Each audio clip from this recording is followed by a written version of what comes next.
Hello, everybody, and welcome back to the Sanderlanche podcast. Today, we are wrapping up Mistborn, the Hero of Ages, the third book in the trilogy, with chapters 79, 80, 81, 82, and the Epilogue. So everything that was left. Wherein stuff happens. Vin's doing her god thing. Conpar sucks, as usual. Then Alejandra commits suicide, which I think we knew was going to happen at some point since it was such a big deal in the last section. And then Elend has a pretty badass last stand. Marsh shows back up, and the world ends. So I'm Data, and with me is Jamie, Jack, and Joe. So yeah, let's get into the end of this book. Hang on to something, everybody. The Sanderlanche is about to begin. As the towers of steel and stone crumble to dust, the foundations of our hope begin to rust. Choking fear, screaming sound, as a reaper comes to ground.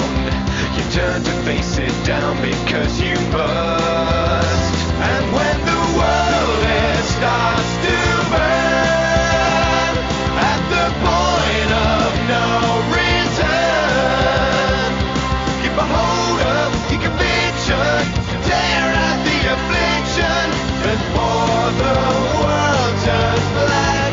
Stand up and take it back. So yeah, we're done. Shockingly, what did you guys think of the end of the trilogy? So, wow. I mean, it's always fun to actually finish the book, and to actually get us to the end of the trilogy is pretty awesome. Part of me never thought this day would come. But we made it. So it's yay. Celebrations all around. I think we had a better idea of where things were going. There were still some surprises in these chapters, but I think, yeah, we sort of had a much better idea of how things were going to wrap up this time. I'm pretty pleased that the world did end. Didn't see it coming back. Little things like that. Definitely, I didn't see Elend dying, but I loved that they used up all the adium and to sort of defeat all the Koloss, and they had pretty much given up. It was like, you know what? We're just going to use this. You want it? You can't have it. The end. So I thought that was pretty cool. I'm sad that we kind of didn't get to see Tensoon reunite with Vin. Oh, I know, right? That was pretty sad. And when they all pulled their spikes out, I was like, no, but surely not Tensoon. Surely he hasn't done it yet. Surely not. And we just never saw him again. And I was like, oh, that's pretty sad. And sort of framing up Spook to be the next leader. I was like, oh, okay. But I actually had a few moments in this book where I felt a bit emotional when they sort of came out of their caverns at the end, and a bit weird that they all ended up in the same place, but they explained it, I guess, or Sazed explained it. Sazed was the hero of ages. Yeah, who knew? Hooray! I'm so glad we were right. Kept us guessing till the last minute, which we knew, but when they came out and there was all like the green grass and the flowers and everything and the blue sky, and I was just like a bit emotional about it. I was like, you guys finally got this beautiful world. It's finally fixed. So, but I liked it. I thought it was a good way to wrap it up, and kind of leaves it open to something being able to happen there in the future. But yeah, I thought it was a good ending. Yeah, it really does. I mean, you guys thought this whole book that Sazed was the hero, but at the point where Jay Vin was calling it last book. She was. It's true. At the point where Vin becomes a god, you kind of have to be like, well, okay, maybe I was wrong. This seems like a pretty good indicator that Vin might be. But no, you guys had it nailed. And I was a bit like, oh, and then Elend started proclaiming himself as a god because he'd touched the power of ruin, I guess. And I was like, nah, still Phased. For sure. How many gods have we got running around that are all the hero of ages? Nah. Yeah, this was a really good ending. I was very happy with it. There were a few things that I wasn't quite on board with. Like, I agree. I think Tensoon's ending was a bit abrupt, and I don't think he really accomplished much. I thought, it's not quite a Doxon level waste from the last book, but it's still kind of, once he got out of the Kandra homeland, in the first third of the book, he didn't really do much. He wore Kelsey's bones in Luthadel, and then he brought Saze back to the Kandra homeland, and then he didn't really do much. Sort of just, he was kind of just there. Like, so it was fun. But I wish there could have been more of a moment for Tensoon at the end, rather than just like the no, can't kill my friend, gonna commit suicide instead bit, because that was just, yeah, it was just very, very abrupt there. Elend and Marsha's fight was intense. Like, genuinely had no idea where it was going, and then when it ended, I was just like, oh shit, okay. So that was really cool. There are a couple other little minor flaws here and there that for the life of me, I can't recall now, but because honestly, like, I will forgive a lot for the way that Saze was the hero and how he saved the planet and how he used all his previous religions to actually say, like, it's like, all right, so these are the stars, so the planet's got to go here. This is what everything looked like, the colors and the hues and the plants and everything. So that's how I'll make that. And I thought, oh, that was brilliant. That was really well done. Like, all those little hints from the religions he'd been preaching all the way through the trilogy informed how he saved the planet. I thought that was just very clever. I loved that. That was probably my favorite part of this ending. I thought that was excellent. I loved it. And I don't know if we're meant to do this because this is the end of the trilogy and all, but I have a prediction at the end, so okay. We'll do like a little informal predicament section at the end. I don't know if the other two have anything, but I got something, and it's a doozy, so I'm looking forward to bringing that one out. Okay. Yeah, we're gonna have to. It's just tradition at this point. We have to do some sort of predicaments. I was gonna ask a couple specific questions when we get there, but if you guys have additional stuff, then that works. But I agree with you that Tensoon's story is kind of sad because he spends the whole time running around trying to find Vin and then never does. So it's like, oh, you poor guy. It just, like, he doesn't seem to accomplish that much at all. Like, the biggest thing he accomplishes at the end of the book is getting Sazed out of jail. Yep, that was kind of important. Yeah. But I guess he's the one who gets saved Sazed to the homeland in the first place. Yeah. Yeah, exactly. yeah, and like that.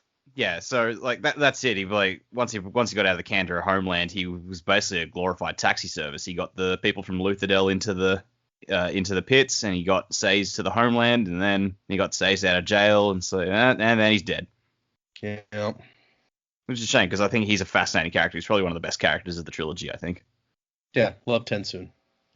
So yeah, it's the end. Man, it's a rough one. So there are some things that I liked, and there are a lot of things I did not like. So we'll start with things that I liked. Really liked Sazed, how he became the hero. That was kind of a cool idea. Makes sense, given what we know about the yin-yang push-pull powers. Really, I agree with Dak. The book stuff, he had all those metal mines. He dumped it in so that he would know, based on all these religions, how the world used to be, which made him basically able to recreate it. Very cool, very good idea that had seeds all the way through all three books. So it's very nice that it was tied up in a bow like that. That was really pretty cool. You know what? That may be the only thing I liked. Most everything else I did not like. I'm a big fan of somebody getting a happy ending, and I feel like some of our characters did, but the characters we cared about the most did not. So that kind of sucked. Ellen being decapitated, I was just kind of like, I had to read that a few times, be like, wait, what? Okay, well, he's dead. That's great. And then Vin, killing herself to destroy Ruin. I'm like, okay, that's great. And oh boy, everybody was trying to get me on the spook train, I guess, because of the ending of this book. Wow, if I could have wished for anything in this trilogy not to happen, it would be that Spook be left in charge of everybody in the whole world. That was just like, hey, you spent literally over a year reading through this trilogy. Here, how about a kick in the dick right at the end? I can't tell you how many people emailed. They're like, man, I can't wait to see Joe's reaction when Spook is in charge. Yeah. Like, people remember the first book, how Joe reacted? Yeah, exactly. When Ellen got the kingship out of nowhere. That is exactly what I was thinking, Dak. I was like, man, remember when I was upset that Ellen was in charge? But then Ellen turned out to be good at it, right? So, sure. Yeah, whatever. Eventually. Yeah, and then the stupid little cherry on top. Oh, by the way, I made you a Mistborn. Hope you enjoy that. Like, shut up, Sazed. No, hey, I'm being critical because I think it's fun, and also because I don't, I'm being honest, I don't like a lot of the stuff that happened at the end. But at the same time, what ultimately matters for me when I finish a book is the end satisfying? And I would say that it is. I would have felt better at the end if things had happened differently, but I was satisfied with the conclusion of this Final Empire ruin stuff. And I'm excited because if there are other series that kind of world build, I think we have a lot of juicy knowledge nuggets at the end of this book for what could possibly happen later. And so I'm excited to see kind of how this story ties in with the larger universe that Mr. Sanderson is building or has built. I think I'm more excited for the possibilities going forward than I am for having finished this portion.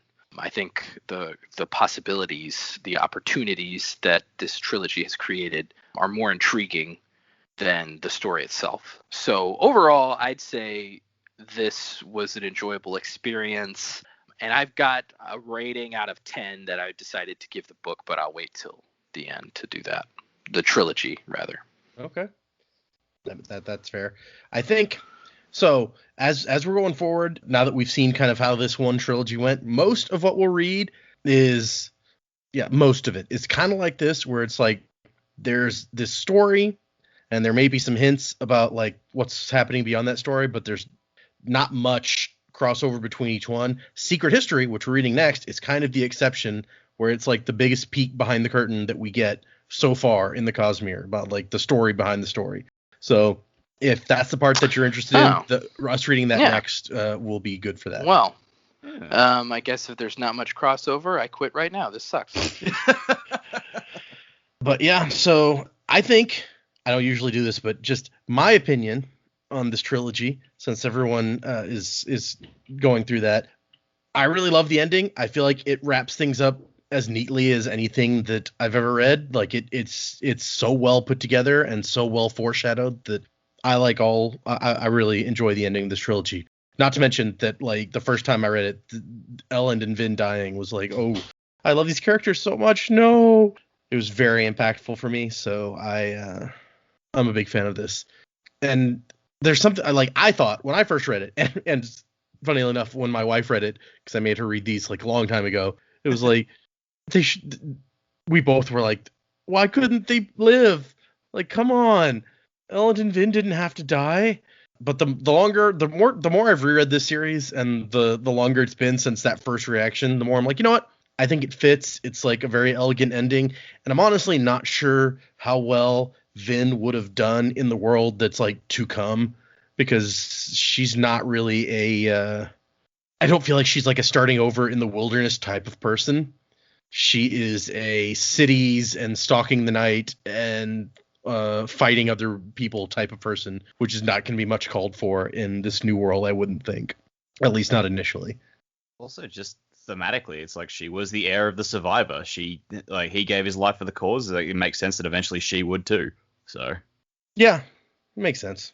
I think that I think it works well. You guys are full of horse shit. Anyway, let's get into these chapters. It's all right. They're still alive in Mist Heaven or something. Yeah. I mean, He's like, they're very happy where they are. Shut up, Sage. You didn't talk to them. They're dead. I kind of like the idea that either way they're together. Like one of them doesn't have to survive without the other. So I like that. But I agree. I like that. If Sage really was able to communicate with the souls of Elend and Vin, I like to think that he also is reunited somewhat with Tidwell. Yeah. Right. So he's got faith, and he's also got her back. So. I mean, it's nice that if one of them's gone, that the other one is now with that person. Yes, I agree in that sense. And maybe it's because it's very fresh for me, but I'm still, my initial reaction is what Data said his and his wife's initial reaction is. Like they didn't have to die.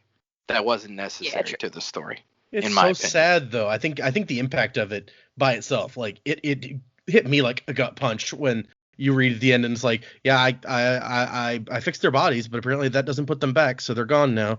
Yeah. Although I had some hope in there that, because he's like, I'm sure I'll get better at this.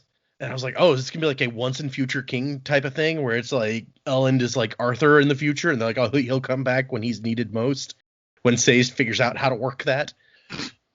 Yeah, I mean, and it wasn't, and I guess like for me, it wasn't a gut punch. It was like, huh? What's happening now? He's dead? And then, huh? What's happening now? She's dead? Like, I wasn't even in an emotional place to feel it emotionally. I'm just like, well, this is just confusing. I think it makes perfect sense for Vin in the, like, how else are you going to beat Ruin? Like, that was the only way. That part made sense. Yeah. No, I mean, and when I say confusing, I mean, like, not that it doesn't make sense in the story. I say confusing as to, like, why did this happen? Come on, really?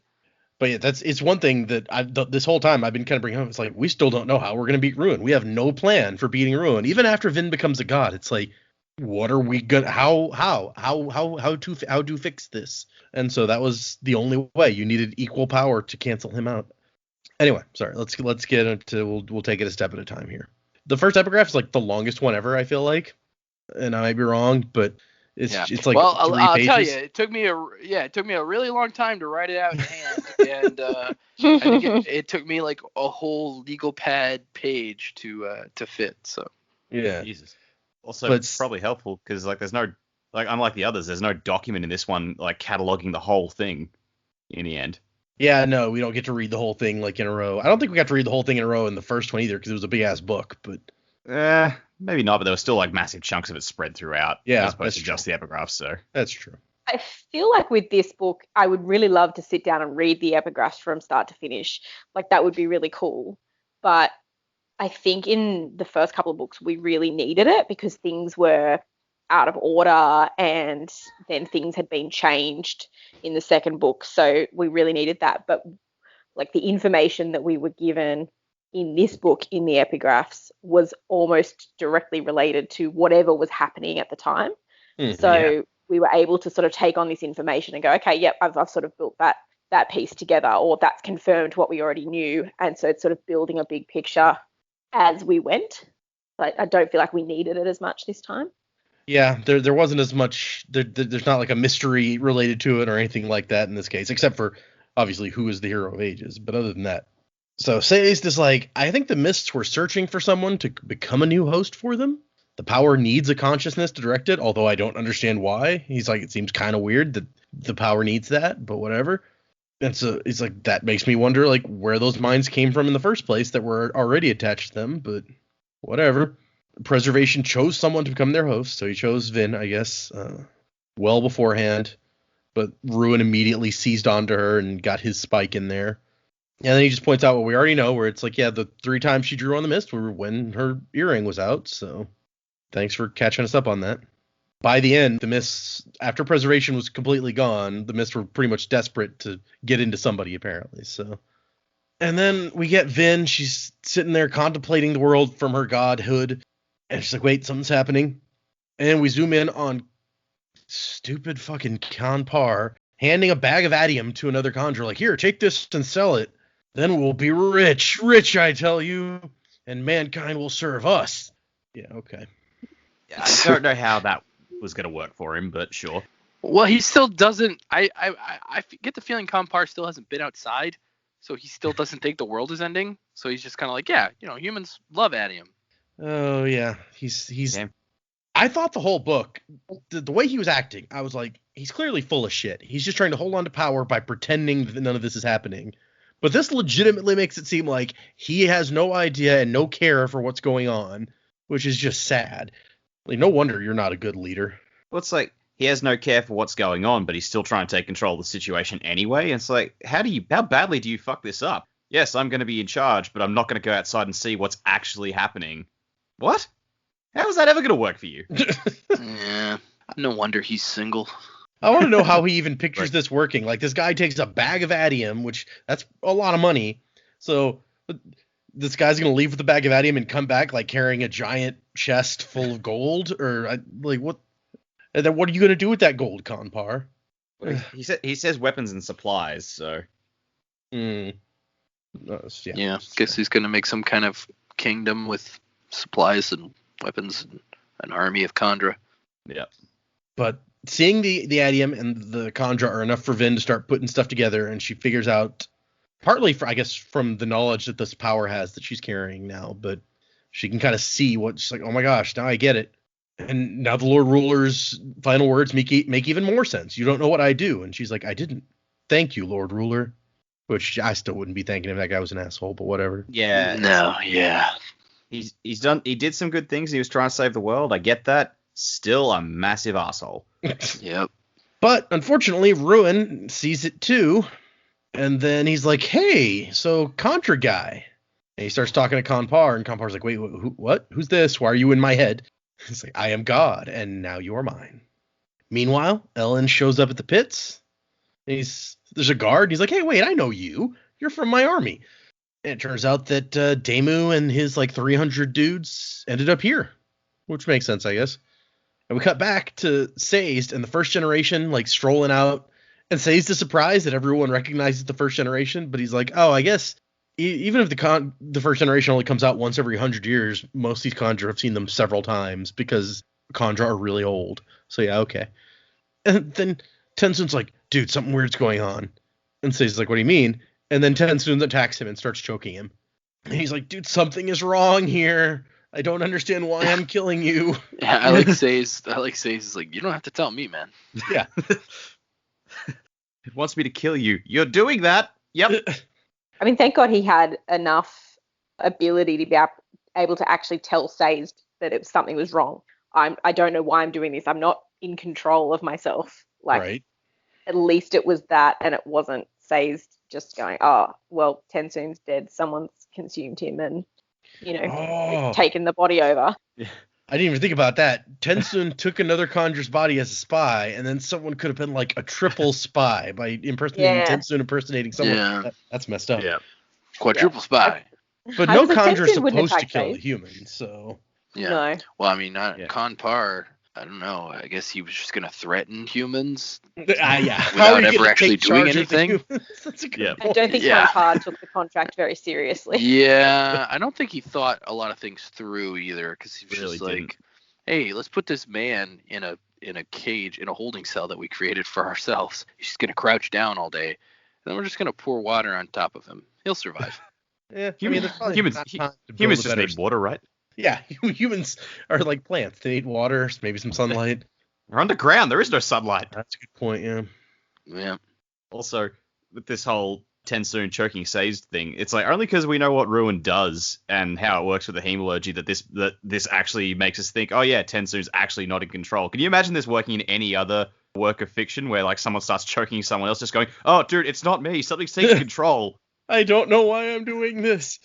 I feel like there's something else where that happens. I can't think what it is. I feel it seems familiar. But the first generation is like, oh, okay, nope, this is it. That thing we've been waiting for, this seems to be the thing. So Hadek yells out, the resolution has come. And then Sazed sees Tensun release him with one hand while the other hand continues choking him and reach for his spikes. And then he blacks out. And honestly, it could be this is why this feels so abrupt. It's just because, in all these chapters we're reading, Tensun shows up for a page before committing suicide. Mm-hmm. Maybe if we'd read this chapter last time, it wouldn't feel quite as, oh, shit, that happened. But yeah. Who knows? Yeah, it was all over. And so, but I like that this epigraph brings us back to this thing that we talked about several times, where it's the Contra always said they were of preservation, and the others were of ruin, but they had hemalurgic spikes, so... It's was their claim then simple delusion? No, I think not. So Sazed is I think the Lord Ruler made them not as spies on other people, but as double agents against Ruin. So they collect all the Adium, and Ruin thinks that anytime he wants, he can go and take control of the Conjure if he feels like it. But just at the moment that he was going to take them and get his prize, they switch sides. Well, switch sides by killing themselves. And denied him his prize. They were of preservation all along. So that's kind of nice. Kind of a stretch, but I see where he's coming from. Speculation at best, but Well, yeah. There's no way to know. The Lord Ruler is the only one who really would know.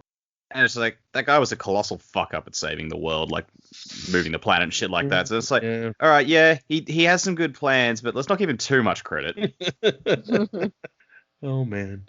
And it comes up in this next section, but it's just, we talked about the resolution, and even after we found out what the resolution was, where it's like, oh, they all have to kill themselves when the first generation tells them to. It never occurred to me until it's mentioned later that's like, oh, obviously all of the Conjure wouldn't be like within earshot when the first generation decides it's time for the resolution. So this was very poorly planned out. Like, you didn't tell everyone that you'll know when. You told all these other people, like, when the first generation tells you, then you got to do it.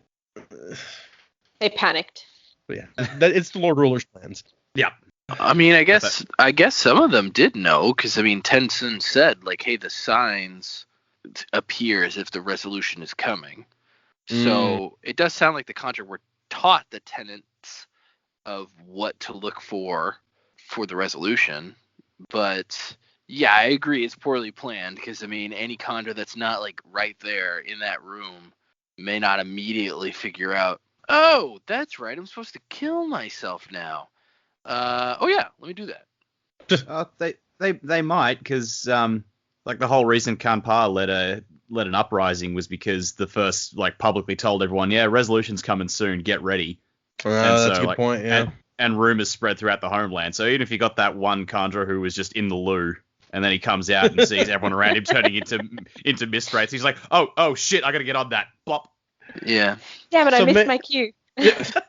Well, we were kind of ragging on him earlier. Like, you're just going to be like, oh, by the way, we might have to kill ourselves soon. Bye. But, I mean, from that perspective, that was a good idea to get everybody, get the word out. Yeah. Like, that would really suck if you were in the middle of, like, some minging old meat, you know? Some, like, really well-aged, delicious, rotting meat. And then you're like, oh, man, I have to stop eating. Yeah. Meat. Yeah, I have to stop eating this delicious Woogu beef or whatever to kill myself. Well, once you're a mist wraith, you could still eat it, I guess. You just can't enjoy it the same way. Yeah, that's what I'm saying. It's not pleasurable. You know how it is. You get to work. You sit, like, you've just started your shift. Everyone around you starts killing themselves, and you're just like, I just sat down. Yeah. Oh my gosh. But okay, so we cut back to Elend, and he meets up with Daemu, and Daemu's kind of giving him the rundown on what's been going on. And there's a moment where a terrorist woman comes up and gives Elend and Daemu some tea, and it's like her eyes lingered fondly on Daemu, and he thanked her by name. And in the annotations, it's like, yes, this is the girlfriend that I promised my friend that his character would get. What? Because if you remember, when we first found out that Daemu was named after one of his friends, the guy was like, yeah, you can name it after me, but he has to, like, get a girl, and he has to like live through the series. So Brandon had to squeeze a little, like, couple sentences in somewhere towards the end about this girl that likes Daemu. That's right, yeah. Yeah, and then they talk about her later too. Yeah, she gets talked. She's there later, but she hangs her up. first appearance. And then they talk about, Penrod started this house war basically, but also Kelsier appeared to these two guys, and so Ellen's like, okay, I'm gonna question these guys because that's weird. Yeah. Also, that's another thing that bothered me. It's never addressed because they don't have time. It's like he talks to him about it, and he's like, I don't know if I believe this. And then it's like, oh, it's too late to talk about it. We got to go. It's not really relevant whether he believes it or not, I don't think. Well, it's not relevant whether he believes it, but Tensun's dead at this point, so he can't be like, oh, yeah, that was me. That was me, y'all. My bad. Yeah. He didn't even get to use the bones again after that. It's like they made a point of dragging them around everywhere, and he just didn't do anything with them. Well, and I was going to mention, because it's in the annotations, but I couldn't say it because it would have been kind of a spoiler, that Brandon initially had Tensun just go and rebury the bones where he found them in Luthadel, and then, like, his beta readers were like, what? Those are super, like, I mean, they could be useful to him later. Why would he just bury them again? He should take them. And so he kind of took that suggestion, was like, okay, I guess I'll have him take them. I know he's not going to use them, but if everyone thinks that it doesn't make sense for him to leave them behind, then I guess he'll take them. Yeah, he should have said, forget you guys. I'm doing what I want to do. I'm giving my buddy's girlfriends. Yeah, giving my buddy's girlfriends and killing off your two favorite main characters who were in love. That's what I want to do. But then he's like, oh, by the way, Daemu, you and all your men are Allomancers now, so get some metal and figure out what you are. We cut back to Sazed, who wakes up in a room full of mist wraiths. He's like, what the oh, okay. I was kind of I was kind of shocked that he's unconscious there. They didn't try to nibble on him. He wakes up, there's one just attached to his foot sucking away. He's like, ew, ew, ew, get off. Yeah. Oh, not again. Happens to me a lot. I guess don't know what to say. they had to say, he wasn't out for very long. Yeah. Otherwise, it would have been a likely scenario.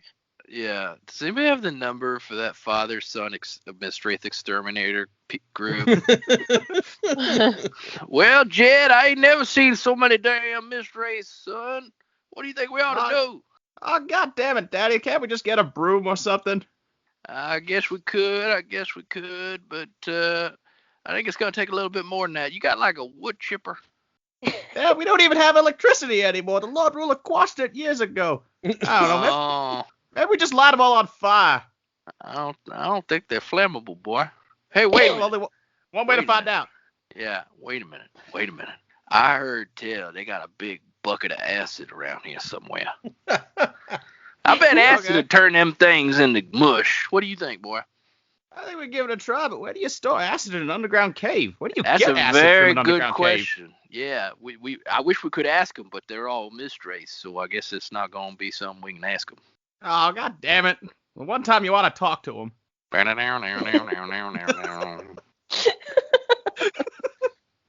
gosh. I don't know where to go from there. Okay. It's the last episode. We got to bring him back. Yeah. Oh, okay. But Sazed realizes. Yeah. Sazed realizes, like, oh, they did all this. Like, I figure out what happened. They took all their stuff out so they wouldn't get taken over by Ruin. They did this to protect the Adium, but now they're all gone, so I better go protect the Adium. Except that when he gets to the room, there's like 20 Kandra hanging out in there, working to lift up the plate that covers the Adium. Mm-hmm. And he's like, oh, crap. I mean, obviously, some of them either wouldn't have heard or wouldn't have been, like, fast enough to obey to stop themselves from getting taken over by Ruins. So, okay. These guys are not going to be friendly. But he also notices that they left his sack of metal mines just sitting in the corner after they captured him. So he's like, hey, yoink. And then he slams the doors closed and makes himself heavier and stronger to, like, hold them shut while the 20 Kandra are trying to break out. And it's like, okay, this is a good, very short-term plan, but I'm going to need a better plan real soon. Mm-hmm. Very comical moment where, Ellen comes in and Sazed is just standing there and he's like, wait, is that Sazed? What? Wait, what? Yeah, we cut back to Ellen and he's interrogating the two guys who saw Kelsier and they're like, no, it totally looked like Kelsier. But he starts hearing a voice. Well, first, Damu reports that, by the way, there's Koloss coming this way. A lot of Koloss. And then Ellen hears a voice saying, Ellen, come. And so it seemed like Vin's voice. So he's like, hey, get me an honor guard. I got to go. And Damu's like, what? He's like, just do it. I can't answer your questions because I don't know the answer to this question. But yeah. Also, I'm the king. Shut up. Yeah. I don't have to explain everything. So they find a cave and a room full of Mistwraiths. And Ellen's like, this is really weird. Is this, like, do Mistwraiths live in holes under the ground and we just never knew? And it's like, what are those two guys in the corner doing with that broom and acid bucket? Hey, look there, Jan. It's the king. Oh, and God, Dad. He's going to execute us. I think we'll be all right. You looking good, sir. Just love that white coat. But yeah, he stumbles upon Sazed. And he's like, Sazed? And Sazed is so distracted by Ellen's random appearance that he lets the door burst open and the Kandra start to run. He's like, no, don't let him out. It's very like, no. It's like all the dogs are escaping. Get them. Yeah. Round him up. And Ellen's sitting here like, okay, either that's Sazed or it's a Kandra who ate his bones. I'll just go for it. I'll just go with it. Pretend that that's Sazed. It's fine. Very quick on his feet when he says, a whole bunch of translucent skinned Kandra. He's never seen him like that before. He's like, what the fuck? Oh, okay. Yeah, you wouldn't think he'd probably ever seen them like that. I mean, they did have a venture Kandra. Presumably, it never walked around, like, looking translucent. Yeah. Yeah, by venture Kandra, you mean Tensun. Yeah, I do mean Tensun, yeah. Yeah. And I say, so how did you find me? Oh, they have no trouble rounding up these Kandra. The Kandra weren't particularly good warriors, and their weapons were made out of metal, so it didn't take long to subdue them. Yeah. It's like, well, that was easy. Is Well, this the last time uprising Kanpa- vanquished. Yeah, seriously. Is it the last time Kanpa gets mentioned? I think it is. Yeah. Yeah, because they like crushed their bones, and it's like now they can't regenerate. Yep, breaking their bones to keep them from healing and escaping. So they're just blobbing around on the floor. It's just a very ignominious end for Kanpa. It's like, I will conquer the home. My bones are broken. Yeah.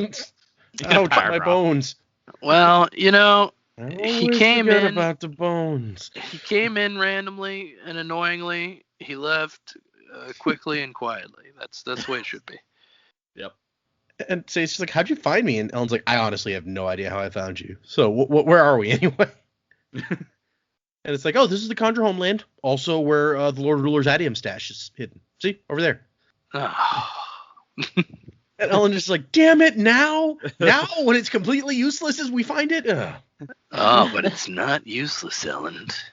What is actually useful to Ellen is the fact that there's enough cave space down here to get all his people in before the Koloss show up. It's like, where the other Kandra object to us taking over their home? I don't think they're going to mind. Yeah. What are they going to do if they do mind anyway? Even if there were some Kandra left and they didn't want to let you in, what are they going to do? Yeah, they're blobs. It's a blob non-issue. Again, you'll have that one who was just in the corner, didn't realize what was going on, comes out and it's full of humans. He's like, what the hell did I miss? Yeah. You guys What's up with helped those on really some wrinkly bodies. blobs? Well, they're the old blobs, the OG blobs. The OG blobs, exactly. Also, this may even be longer, I guess, than that previous epigraph, but this one actually, I think, gives us some cool information because it talks about how the Mists were snapping people, and even back in the day before Alendi and Rashek and everything, the Mists were also snapping people, and that was the only way actually back then because Allomancy was so buried in genetics that the regular beatings and stuff that we use now, or that they use now, that we use. Like, yeah, I beat people, Yeah, we beat people all the time. Yeah. Even that wasn't enough to bring it out. So, but I thought it was interesting that it's like, so Preservation left the Mists on autopilot basically, and they're snapping people, and Ruin couldn't stop that. But what he could do was help the Mists and make them stronger, so they started coming during the day, and that is the deepness. So I don't know that we'd actually talked about it. It's like, okay, so if the Mists are Preservation, why the deepness that's destroying the world? Like, why would it do that? This is why it would do. Honestly, I feel like we've kind of forgotten about the deepness a while ago. Right? It was such a big deal Yeah. in the first book, and we're like, what is the deepness? I still wish it was a tentacle monster. Oh, it turns out it was just a redhead. Yep. With bad hair. Okay, and then we cut back. Vin turns towards Ruin, and she's like, ha, look what I did. He's like, whatever, you can influence a single minion. Why don't you check out all of those Koloss down there, Vin? Have you counted those? There are hundreds of thousands of those. I could have sent those at any time. I've just been messing with you this whole time. Oh, Ron, you're such a stereotypical villain grandstanding. Honestly, he's really reminding me of Melvar from that one Futurama episode. He's like, look at my collection of Koloss. He found a way. He's even like a misty energy field. Yeah. It works. It totally does. Yep. And once again, Vin can't do anything. She tries, and he stops her, and like touching each other kind of, it says it threatens to dissolve, so she pulls back. And he's like, yep, opposition, balance, you'll learn to hate it, I suspect, though preservation never could. And we cut to Ellen, who's like, huh, so this is the body of a god, huh? And Say's like, yep, that's the thing. Ruin is going to come for that. He can't help but do it, so it's part of him. That's what he's been looking for this whole time. And Ellen's like, so that means we'll have like a couple 100,000 Koloss coming to kill us, huh? I say we give it to him. Which, that's a bold plan there, Ellen. And so he's like, no. If we do that, it will mean the end of the world instantly. I'm certain of it. And Ellen's like, damn it, fine. Yeah. Say he's just gonna rain on my parade with your logic. But Say's is confident. He's like, Vin will come. Vin's going to save us. I have faith. And Ellen's like, okay, interesting time for you to get your faith back, but whatever. In fairness, he hasn't hung out with Says in a while. He's missed a lot. Yeah. And Damu shows up, and Ellen's like, "So hey, did you give your men medals? Like, what kind of guys do we got?" And Damu's like, "Yeah, none of the soldiers could burn any of the medals, so I don't know. You must be wrong about that." Now they're gonna die of metal poisoning. It's a real shame.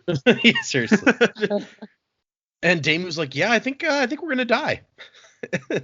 Ellen's like, "What happened to like the whole having faith in the survivor and stuff?" And Damu's like, "Yeah, I mean, I believe in the survivor, but this looks bad. Sometimes people just gotta die." Fair weather believer over here. He still believes. He's just like, the survivor maybe doesn't want us to succeed. This is all part of Kelsia's plan. Yeah, that we die here. It's just like Yeoman, where he's like, the Lord Ruler, this is all his plan, even the bad stuff. Yo, man. You guys need to stop believing in people who aren't that good at planning shit out. Yeah. Right?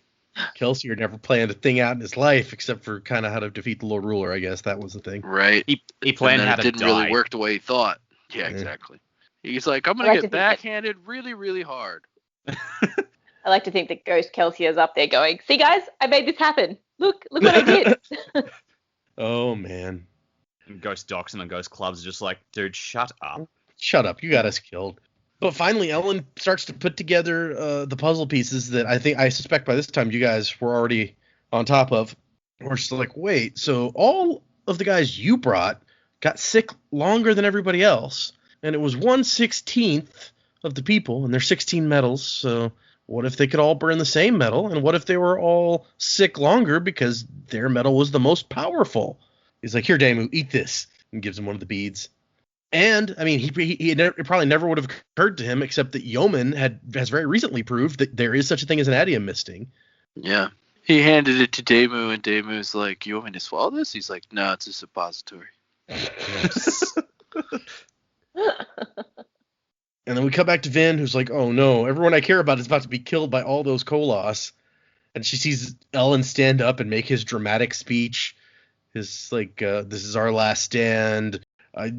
They'll never take our freedom sort of speech. He's like, "Yeah, we're all going to die, but they're going to fear us first." And he charges at the Koloss army with his white cape fluttering behind him. And Vin's like, "No, Ellen, are you crazy?" This is not a smart idea, husband. This is not why I brought you here. But shockingly, they all light up to her vision and start killing Koloss. And not just killing them, but it's like she keeps expecting Ellen to jump away after he's gotten some good hits in, but he doesn't. He stays and fights. Yeah. And Ben's like, "No, child, your back can't take it. I'm doing it. I'm doing it. Well, no. It'd be like you, Hermes. And she realizes Ellen has found an entire army that can burn adium. So, I don't know, did Sazed or did Ellen or did Vin lead the army to the pits? Because the prophecy was about leading an army of Allomancers. Well, Sazed pointed out the adium stock to him, so... Yeah, it's true. Yeah. I would say that if anyone led the people to the pits, it was Tensun. Yeah. He did lead Sazed there, and that kind of set off the... Yeah, okay. Well, and he told the guards, "You guys got to get out of here." That's true, too, yeah. So then we cut to Ellen, and it's like Ellen was a god. He'd never burned adium before. This was crazy. Like, he's just killing people left and right, no problems. And it's like, man, this is crazy. Like, this is the kind of thing that for the entire history of the Empire, people have saving this and burning it only just when they need it. Ellen doesn't have to worry about any of that. He burns as much as he wants and kills all the Koloss. Definitely not all the Koloss, but lots of them. No. Yeah. And then, the music kicks in. It's like, "Come from the land of the ice and snow." No, our theme music kicks in. Where it's like, "Take it back." Oh, yeah, that's a good one. Yeah. Our theme music kicks in, and we try. Wrong book. That kind of works a little bit too, sure. And meanwhile, Ruin is trying to stop Ellen, and Vin's like, "Nope, blocked. Haha, how do you like it?" And she gives Ruin a speech where she's like, "You said the only reason you create is so that you can, like, destroy what you created. But no, we create things to watch them grow and love and yada yada stuff." The greatest power is love. Yeah, I was like, okay, Vin, go and teach the big nasty god a lesson about love. Yep, that'll tell him. Yeah, teach this ghost Voldemort thing about love.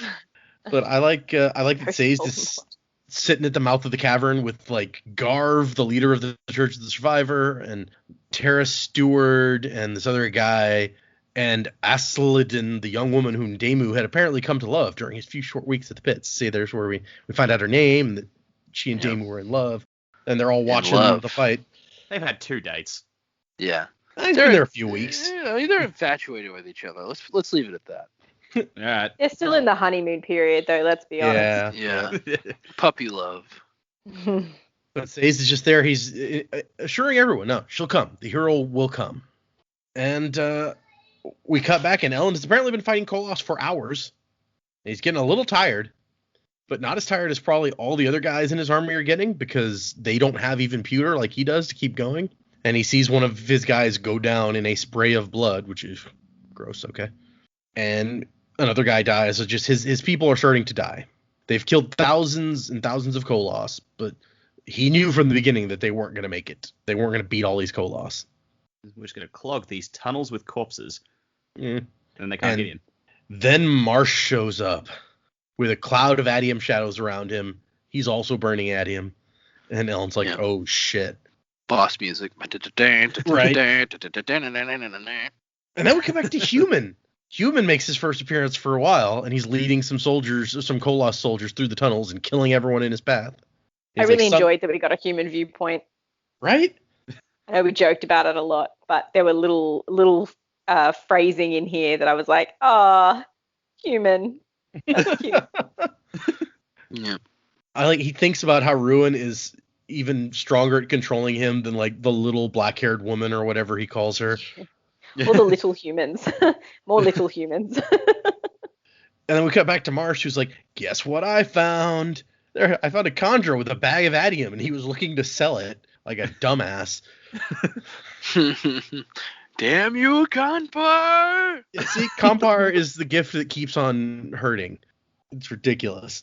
Well, how we ended the last chapter of the last chunk that we read, we knew Campar was going to do something stupid. Say's what damage could he do? All of it. All the damage. Yeah. And so Ellen and Marsh fight. And Marsh claims they killed Vin, which I don't know if he actually thinks that or if Ruin's just saying that through him to mess with Ellen's head. I mean, I guess maybe she's technically dead. I don't know. I mean, Marsh was watching when she sort of just disintegrated. Yeah. Well, I think Marsh is being fed by Ruin here, and Ruin's probably just messing with Ellen because Ruin knows where Vin is. Right. Yeah, it's not going to work if Marsh says, yeah, she's in my head. She won't shut up. She's talking about love. She keeps talking about love and friendship is magic. All this dumb bullshit. Did it ever occur to you you're dating a Care Bear? Yeah. I actually like the fight between Marsh and Ellen. I think it's a pretty cool fight. Yeah, this is good. And you guys call it Marsh is going to come back. We're going to see Marsh again. So here he is.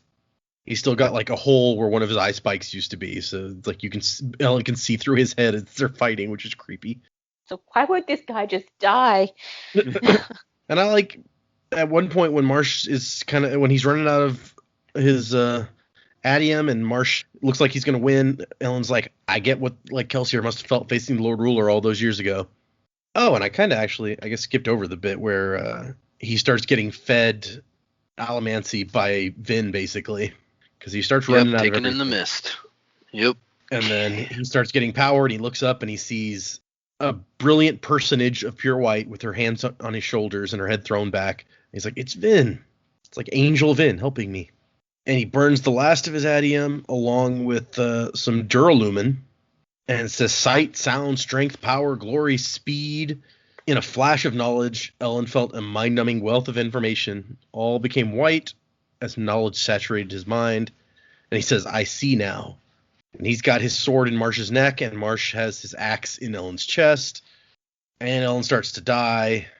Marsh, on the other hand, is okay. His wound starts healing from his ferrochemical healing that he's got stored up. Yeah, and I think this is what was really jarring to me is because he uses the Adium Duralumin, and you think, oh, he's gonna be able to somehow win because that's gonna do something. Yes, and then this combination. Yeah, and then it's just he instead he learned some greater truth about the universe and accepted dying. I was like, okay, well that's lame. in my mind, since Adium sees the future, he's kind of like seeing further into the future. Like he sees the whole plan laid out and how everything is going to go and where he fits in it. And he's like, oh, okay, I get it now. That's why he had to die. Otherwise, he was going to spoil the end of Rhythm of War or something. Right. He has to die so that everything can happen. You know, he's Doctor Strange in it over here. He's like, I've seen all the possibilities, and we only win in one. So you better make that one happen. And then I'm gonna nod at Tony Stark at just the right moment, and Tony Stark's gonna realize, oh, I gotta do this thing, and then so everybody's saved. Tony Stark in this? No, because Ellen didn't nod at Say's. Okay. He just got his head cut off. Marsh starts talking shit as Ellen dies, which it's like, come on, man. He's like, our Koloss rampage into the caverns. Your medals are gone. You've lost. And Ellen's got enough life to be like, lost? Really? You have no idea what was going on. And we cut back to Human, and he finds the pit is empty. And I don't know, had you guys figured out what they were doing before we got to that point? Yeah. As soon as it's like Ellen's like burning at him as fast as he can, then ducking back into the cavern like for more. I'm just like, oh, they're doing what I thought had happened ages ago, and it's actually all been expended. I was like, man, when you kept saying like that, I was like, that's almost kind of right. I was ahead of the game. Yep. I actually didn't know that was what was going on until Ellen was like, his men started dying because they were running out. I'm like, why are they running out? Why don't they just go back and get more? And then I was like, oh, there is no more. See, I think the first time, because Ellen had just been talking about how he's getting tired and pewter can only do so much. So I was like, oh, are they running out of adium and they don't have enough pewter, or they can't burn pewter, so they're tired and they're dying because of that, like they can't make it back.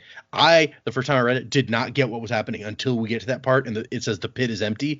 I was like, oh, my mind explode. I get it now. And Ellen's just like, adium? Where's the adium, Marsh? It's gone. Tell your master that, sucker. Yep, he like takes his finger, 2 fingers, and squeezes Marsh's nose. It's like, got the adium. How do you like them adiums? Ruin's body's gone. We burned it all away.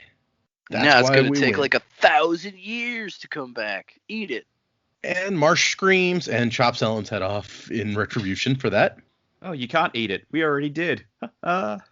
Yeah, I'm with Joe here, though. I had to read that line a few times. I was like, what? Ellen's dead? Huh? Also, getting decapitated just sucks. Yeah, I'm not going to argue with that. Are you speaking from experience? Yeah, I'm like that alien on Men in Black. Oh, yeah. Do you have any idea how much that stings?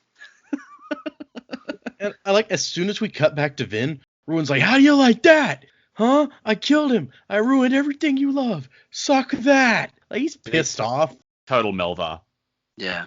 He's like, more like episode 9, dumbass. Ha, ha, ha.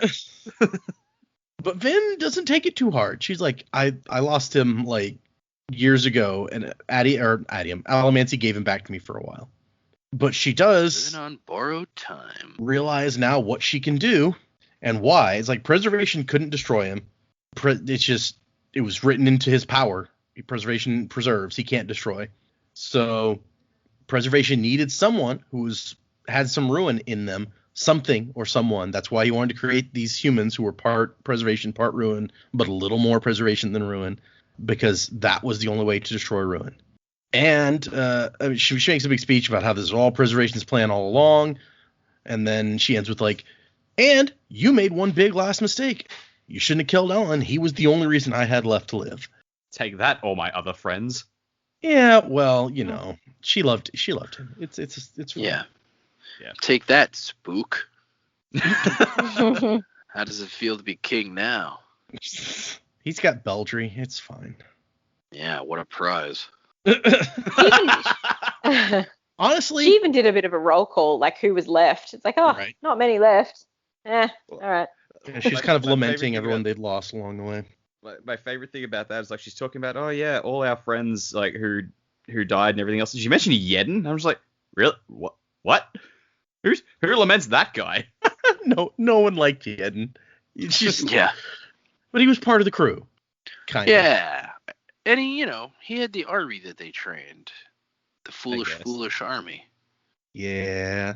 But it's actually funny. I guess I can mention it, but Brandon has, like, when somebody asks something about, like, Spook or descendants of Spook or whatever, he's either stated or implied that Spook was, like, kind of a stud when he later on in life. So I don't know that this relationship with Beldry, like, either lasts, or maybe it's just not, like, a monogamous thing. But it seems like there's an implication that Spook hooked up with lots of girls. Yeah, that's just what we need. More spooks. God, can you imagine an army of children all talking in that slang? Ugh. We end this chapter with Vin bids farewell to the world and pulls Ruin into the abyss with her, their two minds puffed away like mist under a hot sun. And then a very short epigraph, finally, where it's like, once Vin died, the end came quickly. We were not prepared for it. How does one prepare for the end of the world itself? Again, and say like the epigraph here is just like just making sure, in case you didn't get that, Vin dead. Yeah, just FYI, that's what just happened. So there's no questions. And it's also, it may have been for me the deciding moment where it's like, oh, I guess Vin really isn't the hero of ages, because he's just like, yeah, after she died. Yeah. We cut back to Sazed, who's still in the mouth of the cavern and still sure that Vin is going to come. Everyone else has run away, calling him a fool for waiting, and only Daemu is there. He actually managed to make it back after his adium ran out. He lost a part of his arm at least, and his leg has been crushed, but he's waiting for his girlfriend to return with more bandages. Yeah. And Sazed is just like, no, she'll come. Vin's going to be here. Yeah. Daemu's like, hurry it up, will you? Bring me a sandwich, too. Something slumps down next to Ellen's corpse, immediately followed by a second figure. And so he's like, I knew it. I knew she'd come. And he runs out there. He made sure he had his copper mines on because he's like, something important might happen that I need to record here. And he finds dead Vin and another dead guy, some redheaded guy who he does not care about in any way. Some rando. And he's just like, no, Vin can't be dead. Which, yeah, he's had a lot of faith in her in the last little bit. So, it would be kind of unfortunate right after you finally found your faith again to have it immediately defeated by the fact that the person you thought would rescue you is dead. It just comes back to Yeoman, just like after knowing of all these gods that like he couldn't see, say started to believe in one that he could. Like, Yeoman was onto something there. Oh, hold on, I was going to touch on this, so I kind of forgot when we passed it. But Brandon mentions in the annotations, like, so I wanted to have this section showing the awesome power of Adium and how, like, they could slaughter thousands of people or Koloss with it. But I also wanted to have them lose. Why? Many reasons, because violence may work to solve some problems, but it isn't always the answer. In fact, it's often a poor answer, even if it's the only answer. Killing Koloss doesn't solve anything in the long run. And he's like, I had to show off how amazing Adium could be. But I figured that most fantasy novels would get to this point, and the characters would pull out the ultimate hidden weapon and save the day, and I did not want to do that. Basically, the River Tam moment. Oh, River. Sorry, you said River Tam, and I was thinking of, like, a river called Tam. I was like, what is he talking about? He's talking about, like, Tam from the Wheel of Time books? But no, okay. Yeah, you'll have to excuse Data listeners. He doesn't like Firefly. Yeah, no, that's a lie. Yeah, he's a liar. It's a joke to turn them against you. Thanks. That's nice. Yep, that's what I do. I turn people against each other. I am Ruin. Brandon also talks about the decision to kill Ellen and Vin. He's like, so killing Ellen and leaving Vin alive would have been, in my opinion, even more tragic than what happened. So, but there's only two ways that Ruin could have died in this book. The first would be to give up his own life, like preservation, and I don't think that's very likely. And the second is the one I've been subtly pushing the reader towards from the beginning, because they're such opposites that you can only destroy each other by, like, destroying both, basically. Okay, and then we cut back to Sazed crying over Vin's dead body and pissed off. He's like, is this how it ends? Your hero is dead. This is how you leave us? And then smoke starts leaking from Vin's body, and also the other rando body that he still doesn't care about. He's like, that other guy over there. And he starts putting stuff together. He's like, the prophecies use the gender neutral, maybe because the hero wasn't really either one. The hero would be rejected by his people, yet would save them. Not a warrior, though he would fight. Not born a king, though he would become one. And I have to point out, in case anyone forgot, Ellen and Vin are dead, so Sazed is emperor now. Yup, he was next in line. Oh, yeah. Oh, yeah. But Sei's just like, I can't be like the hero. I don't know any better than the Lord Ruler did. I'll just screw everything up. And then he thinks about the words of the prophecy saying that the hero will bear the future of the world, not on his shoulders, not in his hands, but on his arms. And he's like, oh. I don't know if anyone else ever thought about that weird phrasing as we went through these books, because it is mentioned several times. I just assumed that was the terrorist people, like in their flowery language. But if you go back to the Final Empire, the very first epigraph, they say, "I will hold the future of the entire world on my arms," is the first, it's the second paragraph of the first book. So it was built in all the way back there, what the ending would be. Clever. And so, yeah, we talked about it. He takes both ruin and preservation's power, and he dumps all the knowledge from his copper mines into his head as his consciousness expands. And he uses pieces of each of these religions. The one religion who like worshipped Trell and like the thousands of stars were his eyes had like these star charts that showed him where the world should be in the cosmos, basically, so he could move the planet back to where it was supposed to be. The people who made maps religiously, who were mentioned before, showed him what the world used to look like. People who cared a lot about death had like made detailed drawings of the human body, so he knew what they were supposed to be like, so he could fix or undo the changes that Rashek made to make them able to survive in the ash. He could bring back plants and flowers and all the animals that were supposed to be there.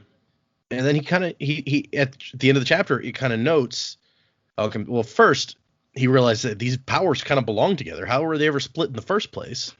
But he realizes that like the power that he has is not like what the Lord Ruler took, because it doesn't drain away. He keeps it. And he's like, that's what the Hero of Ages is. It's like someone to watch over everyone, not once in the ages, but to span the ages. Neither preservation nor ruin, but both. God. First I met God, then I was God.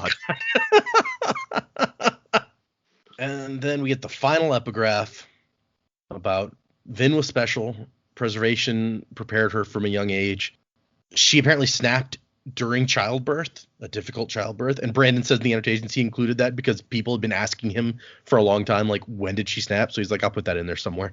Well, I think we'd all sort of assumed that it was when the sister was murdered. You would think that'd be very traumatic, you know? Yeah. And so he's like, also, I think that the power at the Well of Ascension was meant to be an attuning force to allow someone to take in the mists. But she did do it earlier than that when she fought the Lord Rulers. So there's a mystery there that still doesn't quite understand. But he's like, I just wanted to make a simple acknowledgement of the woman who held the power just before me. Of all of us who touched it, I feel she was the most worthy. Tear. Yeah, it was a nice thing to say. And then we cut to Spook for the final point of view. And he wakes up and he's all healed. And Beldrew's like, what the? And Breeze is just like, hey, you're looking good, man. And Beldrew's like, that's all you're going to say? And Breeze is like, dude, with all the shit that's been happening lately, a simple healing is pretty mundane. Breeze. And actually, there's Brandon has answered some questions about, and we see Daemu in a minute here, and it doesn't explicitly say, but he's kind of fixed up from the damage he took. He's got his arm back and his legs no longer crushed. Sazed knew that rebuilding the world would be difficult, so he wanted them to have the best shot. He healed most people of issues that they had. So like he fixed up Daemu, he fixed up Spook. He I believe Brandon has said that he fixed Set's legs. So, he can finally run away from Ham. Right? Yeah. Yeah, I was wondering that because I don't think Set actually shows up in this epilogue. No. So I'm just like, no. What?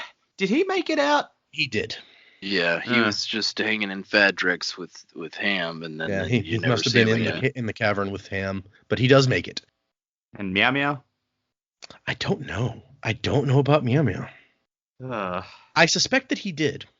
But yeah, they decide to go out and see what's up, and they get out there, and it's green grass, like up to their thighs. It's some tall grass, and they're like, and the sky is blue. This is all really weird. Breeze is like, I bet Vin had something to do with this. That girl never could do things the proper way.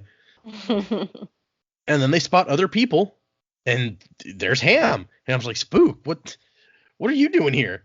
And Spook's like, I don't know, man. I was in Urto last I knew. And Ham's like, I was in Fadrix. What is going on? But Sazed has moved all of and he mentions that in his like reshaping the world scene, but he like moves all these bastions of humanity into one spot. Yeah, that'd probably be the best way to make sure people survive. Right? And Ham's wife made it out too. He sees her coming out of one of the caves, which I think she was in the Luthadel cavern that got buried under the destroyed Lord Ruler's palace. And then they find Daemu, who's standing there with a pretty terrace woman holding his arm. And he's like, I was in and out of consciousness, so I'm not real sure, but I'm pretty sure I saw the survivor. It had to be him, hanging up there, glowing. He came just like Sazed said. That's not what Sazed said. No, that's not. Yeah, it's also not what happened. Good try. And Spook's like, where's Sazed? And Daemon's like, I don't know, Lord Spook. Wait, Spook? Where'd you come from? He turns to his girlfriend's like, how good were those drugs you gave me? And then they see the flowers that have been brought back. And Belcher's like, wow, they're beautiful. Hang on. You missed that Ham and Breeze go to catch up and already start arguing. Yeah. Oh, yeah. They're That's already the arguing most about beautiful something moment of trivial. this. That's, yeah. Yeah, that made me happy. It's beautiful, man. In the background, Seth's just like, oh, thank God. Yeah, Ham found someone else. Set is probably, if he really got his legs back, he's probably completely taken up and distracted by that. He doesn't care about other people enough to. Yeah, I guess. Yeah. He's jumping up and down in the cave like, oh my God, this is awesome. Spook picks up a plant. And Beldray's like, what's that? And he's like, I don't know. We'll call it marijuana. But they come to the center of the flowers and find two bodies laying there holding hands, both dead. And Breeze and Ham cry out and start checking them. And Spook is an asshole and doesn't care and finds a book to read instead. And the first page starts with, I am unfortunately the hero of ages. And this is the book that we've been reading in the epigraphs the whole time. I mean, ignoring the corpses and going straight for the book, it's what Ellen would have wanted. Probably true. Yeah, someone had to take up the thick books. Yeah. Sounds like he spread his thick book around, so. Oh, gosh. But Sazed knew that Spook would pick this up and left him a special message. It's like, I tried to bring them back, but apparently fixing the bodies does not return the souls. I'll get better at this with time, I expect. But I've spoken with our friends, and they're quite happy where they are. They deserve a rest, I think. Which I can agree with that, sure. This book contains a record of blah, blah, blah. Also, if you look over there to your right, like he even knew which way Spook would be facing when he picked this up and read it. It's like, if you look to your right, there's a giant pile of books that is all the knowledge from my metal mines. Do not let that be lost. He may not have known, but he's got Ruin's ability to rewrite things, not set in metal. So he's probably watching. He's probably watching Spook pick it up and just gone, oh shit, hang on, I gotta change that. I think you'll be surprised at the number of people who fled to the storage caverns. Rashek planned well for this day. He suffered much beneath Ruin's hand, but he was a good man who ultimately had honorable intentions. Bullshit. Okay, whatever. I still don't come out of this book going he was a good guy. No, most certainly not. He's a good guy in the same way that Reen was a good guy. Yeah. I think maybe Sazed is just being magnanimous here. It's like, the Lord Ruler's long dead. We don't have to hate him. We can just, be thankful for the good things and move on. He definitely did think that helped, but absolutely. Doesn't stop him from being an asshole. Who'd have thought the terrorism that took down the Lord Ruler would become a Lord Ruler apologist? Sazed. Oh, gosh. But I like, he's like, know that the message you sent via Captain Gorodel saved us all in the end. The people will need leadership. Yeah. Likely they will look to you. I don't know why. Right. Exactly. Also, that's one thing I want to talk about. Who gave the message to Spook? Isn't that a good question? Mm-hmm. Well, because I assumed it was Kelsier, because they make a note here that Kelsier asked Sazed to make him a Mistborn, so I assumed that Kelsier watched him the whole time. Was like, that's not me. Shit, can I talk to you properly? Yep. Because Kelsier would hate someone stealing his thunder. Yep. I mean, Daemu near death thinks he saw Kelsier as well, so. Well, Daemu's full of shit, but I mean, yeah. We also had the moment where Spook, a voice is in his head being like, I named you. You were my friend. Wasn't that enough? Yeah. So, I'm pretty sure it was Kelsier who sent him the message. But yes, I've made you a Mistborn and healed the damage you did to your body by flaring tin. It was Kelsier's request, actually, so consider it a parting gift from him. And then he mentions, by the way, there's still 2 metals nobody knows about. You might want to poke around and see if you can figure out what they are. Oh, you Yeah, bloody I'm not going to tease. tell you, even though I know everything. I'm not going to tell you what they are. Why don't you just figure it out? Well, and actually, Just swallow some metals. Maybe you'll kill yourself with poison, Yeah. but who knows? Yeah, it- maybe you'll get really sick and have really bad diarrhea. But guess what? I don't care. I'm gone. it comes out in the second era, and it's not really a spoiler because it's revealed pretty much instantly, and it's not hidden in any way. It's actually there's 2 more metals and 2 more alloys, so there's 4 more total metals, so 4 powers that we don't know about. Oh, jeez. There's 16 total still, but that's because adium and any alloys of adium were never really meant to be on the chart in the first place because they're a part of ruin. They're not actually a part of normal allomancy. So Makes sense. we know of Just 14 like now, but if you the take it whatever- off, there's 4 spots left. Yeah, Sounds like it makes someone sense. could Just like add- Somebody couldn't add, Jamie says. Yeah, okay. That might be it also. Says is like, I don't know. There's some number of metals left. Just go with it. Brandon, there's 18 medals now. No. One of them's the body of ruin, and alloys don't count. Well, no, but it's actually interesting because the maladium, which is the 11th metal from the first book, it's an alloy of adium and gold, and it does like what gold does, but to someone else basically. So you could, we found out, make alloys of adium and any of the other metals, and it would like kind of twist what that metal does in some way. oh, great. Anyway, so Spook, Beldry's standing there. She's like, "You look troubled," and he's like, "No, I'm actually not troubled. I think everything's gonna be just fine." And that's the end of the book. I look troubled. It's only because I'm thinking about all the girls I'm going to sleep with that aren't you. Oh gosh. So yeah, that is the end of the trilogy. And I like the final note in the annotations is, yes, Daemu survives as I promised my friend. Also, Ruin, like Preservation, dropped a body when he died. This is important, but I can't give you a decent explanation of why right at this moment. Oh my gosh. And then at the very end is like, the first line of Say's book was not an afterthought. It can be found at the first epigraph of this book. I am unfortunately the hero of ages. Yes, Say's, you are. Saw that coming. Yep, Dak called that. We all from did. that line. Yeah, well, no, everybody did, but you were like, no, that line fits with this other line so well. It's got to be. Yeah. So yeah, that is the end. We've already kind of touched on what you guys thought about the thing as a whole. Any other thoughts about now that we've hit the end before we run into our predicaments for this episode? Nope. Okay. Nah. Good deal. So. Wait, no, me. Okay. Joe Go ahead. has something to say. Everybody wait for me. Me, Bender. Yep. I give this trilogy out of 10 possible 10 points a 6.5. Okay. Fair enough. Anyone else want to rate it out of 10 while we're rating apparently? Not a rating out of 10, but I will say, like, I think the books as a whole, I still think the Final Empire is my favorite of the trilogy. Hero of Ages is a very close second, though. I agree with that assessment. I think I lean towards Hero of Ages actually as my favorite. That's fair. Yeah, I don't know why.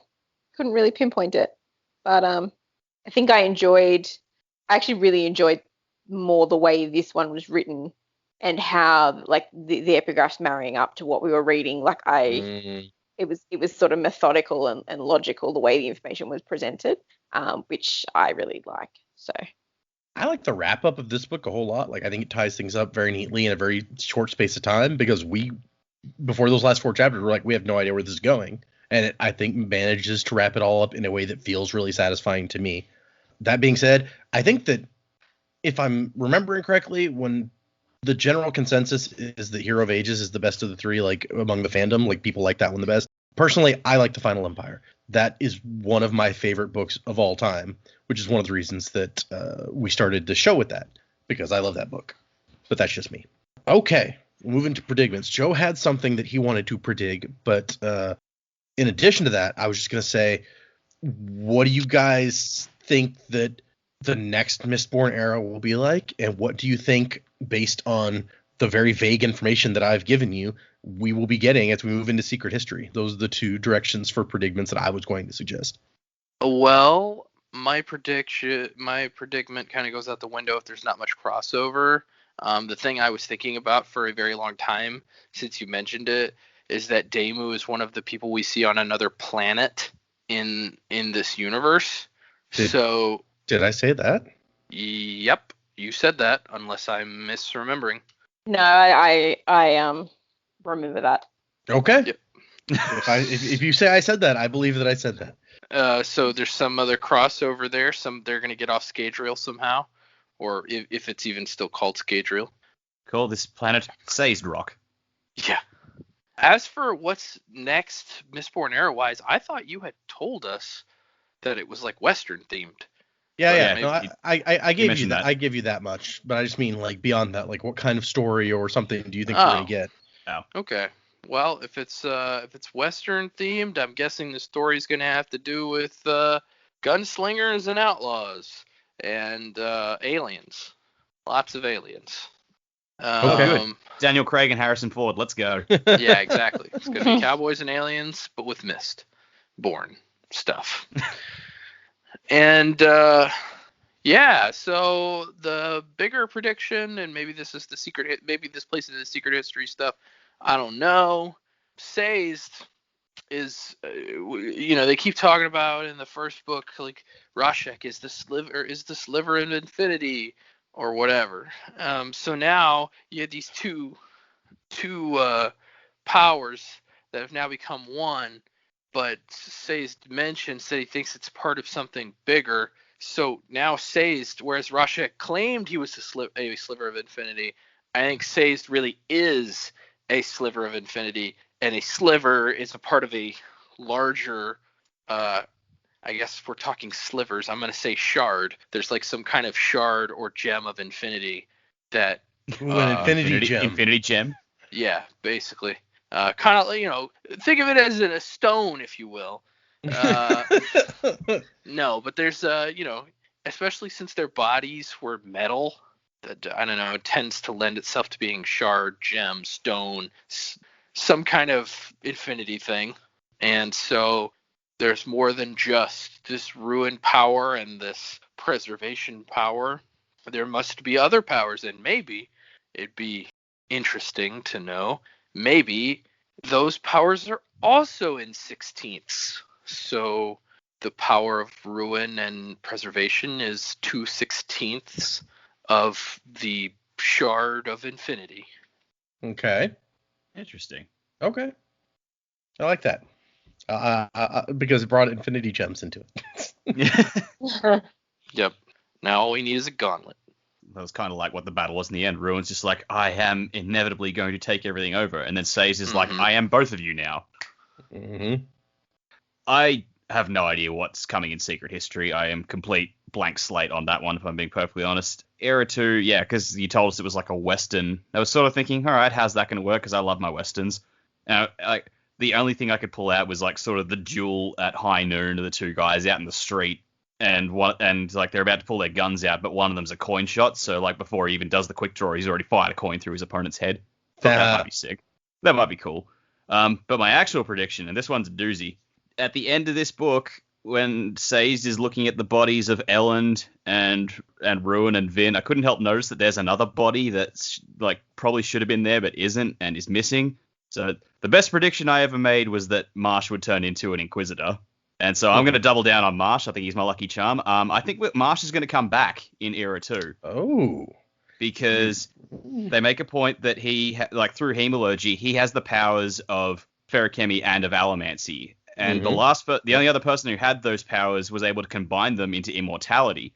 So I think that Marsh, he's free from Ruin's control. Maybe he's going to try and make up for it and really become properly worthy of Mare, like he was talking about. I think Marsh is still going to be around in Era 2, however many hundreds of years later it is. And I don't know what he's going to be doing. I can't see him being out in the open like Lord Ruler was. Maybe he'll just be a Batmaning from the shadows trying to help people. But yeah, Marsh is still alive and he's coming back. So if you're gonna, I like that, but wasn't the Lord Ruler using Adium to store age? Wasn't that the only way he could? That you do need Adium to store age. Yep. Well, okay. So once we finished the book, I went and looked at the Ars Arcanum of the various things, and it just said that he had the adium spike through him. Oh, okay. So, like, the adium spike was what stored age. So as long as he has the spike, he should just be able to do it somehow. I don't know how it works. No, I'm sure you're right, because the Lord Ruler wouldn't have had spikes because he wouldn't have been wanting to be controlled by Ruin. So, or if he did, he just had like one or something. So Yeah. I bet you're absolutely right that he can use the spike to store age. Well, also keep in mind that when Marsh shows up to fight Elend, he's like, hey, look at this bag of adium I got from some stupid Khandra. Yeah, which we don't think he burnt the whole bag. Yeah. True. So He's got a mule potentially loaded has, up with the stuff. He stole that Khandra's mule, and he's like, all right, come on, boy, off to the mountains. Yeah, that's an interesting one. I like that. That's he other than Sazed, who's obviously God, that may be the only one that, if the next era is hundreds of years later, who else could survive that long? Well, it sort of depends, because like Saze does make a point that the other people exist in some sort of mist heaven, so they could still influence what's happening on Earth, or on Scadrial, sorry. But yeah, in terms of actually physically being on the planet, Marsh is really the only one who possibly could be. So okay, that's interesting. Okay. I don't have a lot other than that. I mean, I really like the idea that Marsh would still be around. That's really cool.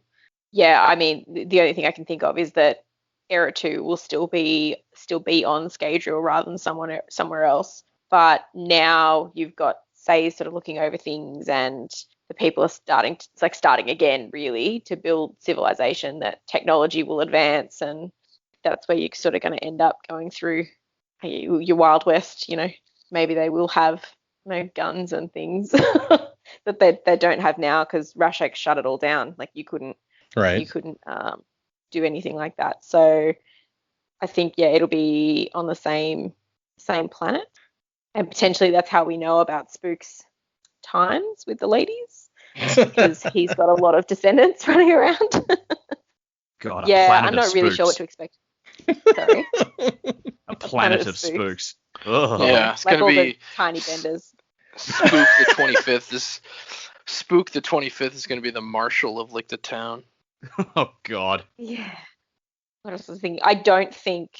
I know Sazed kind of drops the, maybe I'll get better at bringing people back from the dead. I think Brandon's made it pretty clear before he didn't want to bring people back from the dead. Like once they're dead, they're dead. So I don't think we'll see. We might sort of hear of these characters and people as, what happened in the past, and, maybe from a god perspective, have some sort of interactions or see how they interact with the world. But I don't think we'll ever see them actually back again. Yeah, that's all I've got. I'm not quite sure where to go from here. It's so wrapped up and neat, and the world sounds pretty nice now. Running through a field of flowers and blue skies, and I hope they really just take their time and enjoy it for a while. It's going to take some getting used to have green grass and blue skies, and nobody's ever seen this before. All of a sudden they need sunscreen. Right. And all sorts of things they've got to work through. Okay, I guess before getting to emails and stuff, for next time, and I'm going to remind you guys that when doing stuff in Arcanum Unbounded, there's lots of potential spoilers. Just make sure you just read whatever section we're reading, and not like, we're not going to get to the end of a story this time, but like last time when we read the 11th Metal, I was like, don't even go on to the little like blurb notes after the story, because if you had, it mentions like, you can see what Ruin was doing here in this story, which would have been a big spoiler after the Final Empire, because we don't know who Ruin is, or that he's manipulating things at that point. So yeah, make sure you don't like read some other stuff accidentally, is the point that I was making. So for next time, you're going to read what starts out with the Scadrian system, which is kind of the subsection that the 11th Metal was under in the first place. There's a star chart that you can look at that shows the system. Ew. And then there is a short-ish essay about the system, and that is the first thing we're reading.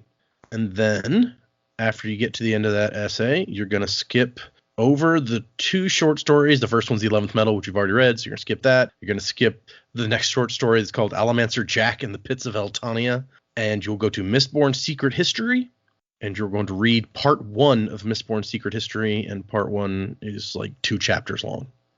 So that is what we are reading for next time.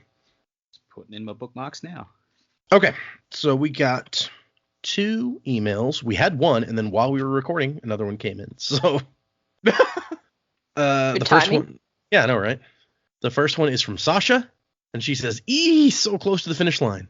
It's funny, one of the things I'm going to miss is that song. Normally I see podcast intro songs as annoying delay to the good stuff, but the one you have for Mistborn is both extremely suitable and really catchy. I often have it going through my head during the week. She says, you probably said the name in the first HOA app, but I'm not going back to check. The name of that song is Take It Back, actually, by Miracle of Sound. It's actually the redone version of that, although he's coming out with an even more redone version where originally, because the way he was contracted to do the song, he had to kind of shoehorn some references to the game in there, and now he's like moving away from doing strictly video game tied stuff. So he rewrote the song a little bit to be what he more intended, which was like a personal kind of facing your own internal demons and stuff sort of thing. So he pulls out references to Reavers and stuff like that and puts back in some of his original lyrics.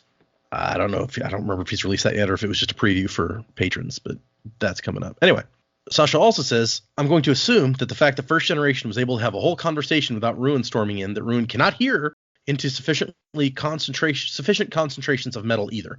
Too bad Vin and Ellen didn't know that. They could have made a metal bunker for strategy talks. That's true. I guess we didn't really think about that, but they do talk out loud in that room, and Ruin doesn't seem to be paying attention. She has a quote from me in one of the episodes. The only time in the fight when she really, this is when she fought the Inquisitors, and I'm like, the only time in the fight where she really got ahead was when she kills that one Inquisitor, and then, but she has his head. So when she got a head, she's like, did you do that on purpose? I'm surprised the crew didn't jump all over you on that one. Here, have a rotten tomato. Oh, puns. I did not do that on purpose. I didn't even recognize it until you said that just then. So yeah. Let's be clear. He's not that funny. Oh my gosh. So like I have on the Discord, I have kind of like funny little summaries written up for each channel that or sarcastic little notes about like each channel. And the other day, Angela was like, hey, I went and read through some of these things and they're pretty fun. I think Data's funnier than we give him credit for. And I'm just like, yeah, thanks. Okay. Now that's comedy.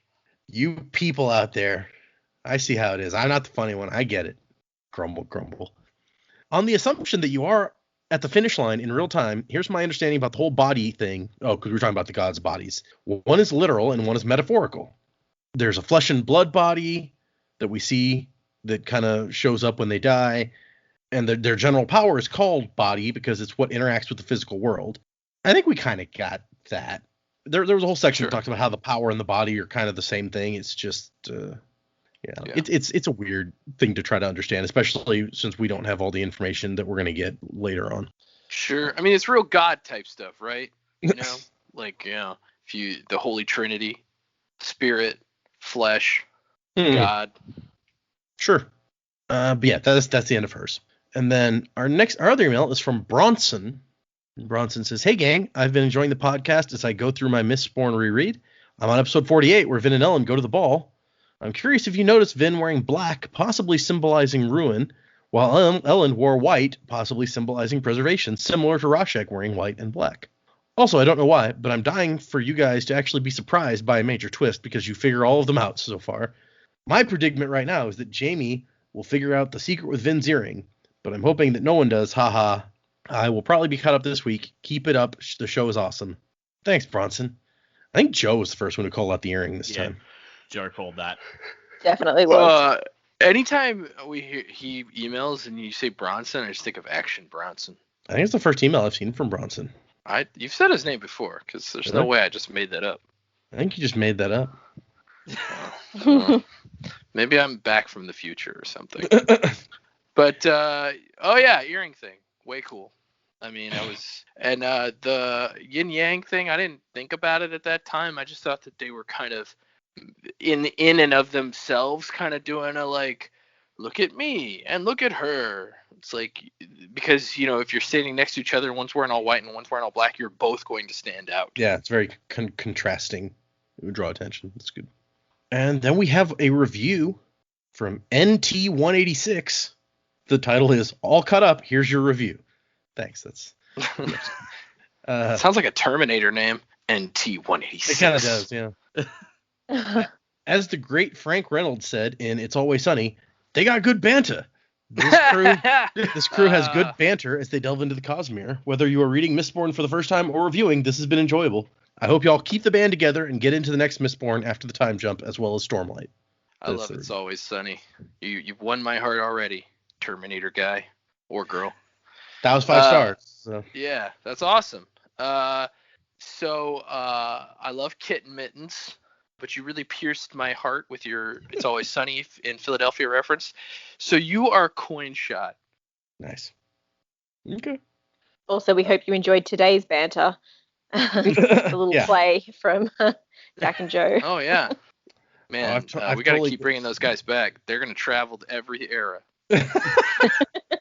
Yeah, it turns out Marsh isn't the only one who'll survive to Era 2. Those guys will as well. They'll open up a saloon. They were in the cave down there in with the Mistwraiths, so they would have survived. Why do you think we put them down there? Oh, Brandon also mentions in the annotations, he's like, by the way, human and some Koloss were down there in those caves too when everything happened, so I wonder what's going to happen with them. Yeah, see, and I was confused about that. I just assumed that Sace was going to destroy them. Maybe. Yeah. Maybe they got restored. Maybe so. Maybe they're finally human. That'd be cool. Yeah, human gets to be human. He's going to start like the House of Human, like a whole line of human. Yeah, shout out to Poet, House of Batman. Yep. There's like he restores them to human. Do they get their old human memories back, or does he become that bandit king he was again? I don't know if that's the guy dude, that'd be in sweet. Your new world, but I don't know, man. Bandit kings are pretty cool. Dude, do they have a pirate era in Mistborn? That'd be sweet. Yeah, if you ever read The Lies of Loch Lamora, like the second book in that series is very pirate themed, and I'm not a huge fan of pirate themes, so it's like my least favorite book of those. But are we reading those, or is that free for me to read? No, you could read that. I've tried to get you to read Lies of Loch Lamora before because we named a kid after that book, but I didn't know that's where the name came from. Yeah. When you said that, I was picturing like a shipboard battle, like Pirates of the Caribbean style, where they're firing the cannons, and like everyone on the cruise is like, shit, we ran out of cannonballs. Now what do we do? And then they all just look at each other, and then all the coin shots line up behind the cannons and fire the actual cannon barrels over at the other ship, and then the other ship is like, oh god, why? Yeah. Or like the lurchers and coin shots work together and like reroute the cannonball midair to go back. Oh, you do like a water bending thing where like they pull it one direction and then flip it around and throw it back the other way. Yeah. Be sweet. Yeah. No, there's not as of yet a pirate. If Brandon is to be believed and doesn't write anything else in between, then the next Era 3 is going to be like a 1980s sort of level of technology. So we may be skipping pirates. So mohawks, big hair, metal music. He does like metal music apparently, so it could be. Metal music's all right. Okay, so that was all that stuff. What do you think? We talked about next time, before we actually get into the stuff that we read, we're going to do a little bit of best of predicaments. Just like I said, I have one of each that I've picked from y'all from early on in the series. And then I think that we covered like our feelings on the trilogy pretty well, so I don't know that we need to revisit that when we get there. But we'll take a little time at the beginning of the next episode to do a couple other things before we get into, because the section we're reading is not huge. So maybe a short episode next time. We'll see. And also, since we were talking about it, I was going to mention I have something planned for after Secret History. There's a very small, it doesn't even qualify as like a short story because it's like maybe a couple pages long thing that we're going to read. But I thought it's like a scene between two people. And I thought maybe we would. It's not even a published thing. It's like something that he read at a con. That's like, yeah, this is like canon, but I was going to publish sort of this thing, and then I ended up putting all the information that would come out here somewhere else, so I didn't end up having to publish it. So a lot of the listeners might not even have read it, so I was going to have us do this short scene like as a little play where Dak and Joe could play the main characters, and it'll be interesting. Some possum hunters, let's go. If you do them with the possum hunter accent, I may hate you. So Oh, Dana's not a fan of the pasta. no, just not for this scene. It wouldn't work in this scene, is what I'm saying. Maybe You it just could do it doesn't work. anyway. So that's something that you guys reminded me of that we have Yeah. to look forward to. Oh, you know what we should do, Dak? I should try to do a crappy version of an Australian accent, and you should do an American accent. Ooh, okay. Oh my gosh, somebody added me on Twitter, or added us on Twitter, and was like, "Hey, since you don't listen to audiobooks, are you aware of like this group of people in one of the book series that canonically have an Australian accent?" And Wait, so what? apparently there is like, I almost said race, like a nationality in the Stormlight books that a couple of characters that are major characters come from, that the narrator of the audiobook just did an Australian accent for them, and Brandon was like, "No, I like that. We're gonna make that like the official thing." So when we get there, there's a group that has an Australian That accent. is sick. Yeah. Are they like space Australians? Well, it's kind of weird because I've always read them and felt like it was kind of like a Hispanic sort of thing that he was doing. So it's interesting that that's the way that they went with it. I'm just like, okay, this is something that always happens when you listen to other like actors and voice actors trying to do an Australian accent when they're clearly not Australian. It's like, how good was it? Yeah, I may have to like pull out Yeah. a clip, find out now because I'm curious. Because I mean, look, I love Pacific Rim, the movie, and I love the fact that the Australian characters were some of the main characters in that movie. But by God, those accents were bad. Yeah. I mean, what can you do? Get real Hire Australian Australian actors? actors. Yeah, Yeah, exactly. that's what you Yeah. do. Hey, I mean, Got an Australian accent, apparently. I mean, you know, like, so I got cast in an audio drama of X-Men playing Pyro, and I think a good contribution to that fact was because I actually have a native Australian accent. So apparently it's fairly rare. Yeah, it's interesting because you really don't. It doesn't even come up that often. Aren't the Wiggles Australian? The Wiggles are Australian, yes. Yes. They are a cultural institution. Yes. Okay, so the essay and the one section of Secret History for next time, I'm going to be really interested to see what you guys think as we get into this and you kind of realize what kind of story we're looking at. I'm kind of excited for that. And then we're going to be recording the next 2 episodes kind of back to back. So if you guys send in emails, it may be a while before you hear them. If it comes in like after we've recorded those 2 episodes, just to let everyone know. If you would like to send us emails, thank you to the people who did. The email address is thesanderlanche@gmail.com. You can @ us on Twitter, like I mentioned someone doing. You can find us on Facebook, on Instagram, all the sorts of places. Oh, that's also next week. I'm going to have the I try to say allomancy and feruchemy, but it's neither of those. The hemalurgy chart that we can talk about too. So that's another thing coming up for next week. So anyway, come back for that. Music by Miracle of Sound, and Wuzzing to the time of next, everyone. As the towers of steel and stone crumble to dust, the foundations of our hope begin to rust. Choking fear, screaming sound, as a reaper comes to ground. You turn to face it down because you must.